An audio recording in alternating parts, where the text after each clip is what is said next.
টোটো, দাঁড়ান দাঁড়ান। DN college. কি দেখছেন এভাবে? তোমাকে। তাড়াতাড়ি চলেন তো, কলেজে টাইম হয়ে যাচ্ছে। আমিও ওই কলেজে পড়ি। তুমি দেখতে অনেক সুন্দর। আপনি চুপ করবে? এইরকম একটা সুন্দর মেয়ে যদি সামনে বসে থাকে তাহলে কি চুপ করে থাকা যায়? আচ্ছা তাহলে বকো। দেখেছো, এখানেও সম্মান। বসো বসো। যাও, তুমি গিয়ে বসো। বাবা, সোজা আপনি থেকে তুমি, কি ব্যাপার? May I coming ma'am? Yes coming. এটা কে ভাই? এটা আমাদের professor Tuhina madam. Everybody listen, এটা আমাদের কলেজের বেস্ট স্টুডেন্ট মিস্টার পিন্টু। অনেক মেধাবী, পড়াশোনার দিক থেকে তো কোনো তুলনাই হয় না। তোমাদের কোনো সমস্যা থাকলে পিন্টুকে জানাবে, ও তোমাদের সমস্যার সমাধান করে দেবে।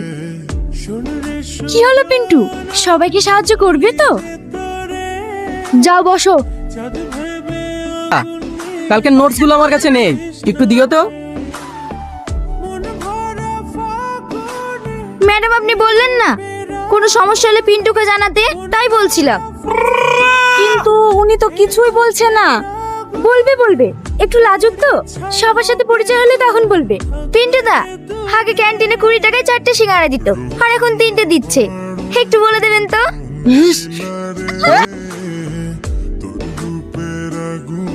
কি হলো পিন্টু, শরীরের পাওয়ার বাড়ানোর জন্য গাড়ি ঠেলে এক্সারসাইজ করছো নাকি? আর কত চালাবেন বলেন তো?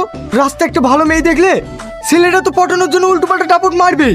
এবার আপনি কলেজের প্রফেসর, তা তো আমি জানি না, ভুল নাই করেই ফেলেছি। আর কত বড় অপমান করবেন?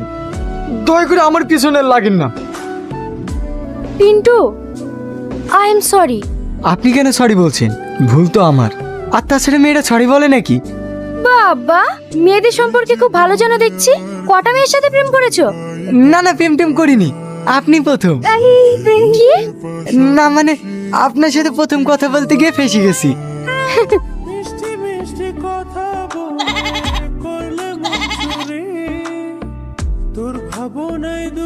মা মা, কি হলো রে বাবু, হাঁপাচ্ছে কেন? আমি কোন রকম বেঁচে ফিরে আসনু মা, নাহলে আজকে তোমার ছেলে মরে যেত। কেন রে, ইসরায়েলে যুদ্ধ করতে গেছিলি নাকি? না আব্বা, আমি মাঠে ছাগল চড়াতে গেছিনু। 8-10টা শিয়ালে যেভাবে ঘিরে ছিল, আমি কোন রকম জান বাঁচিয়ে পালিয়ে এসেছি। ওসব বাদ দে, আমার ছাগল কোথায় বল? ছাগল বাঁচাতে পারি না আব্বা, কোন রকম দড়ি দুটুলে পালিয়ে আসতে পেরেছি। তাহলে ভাই ডাক্তারে কদিন বাঁচবে?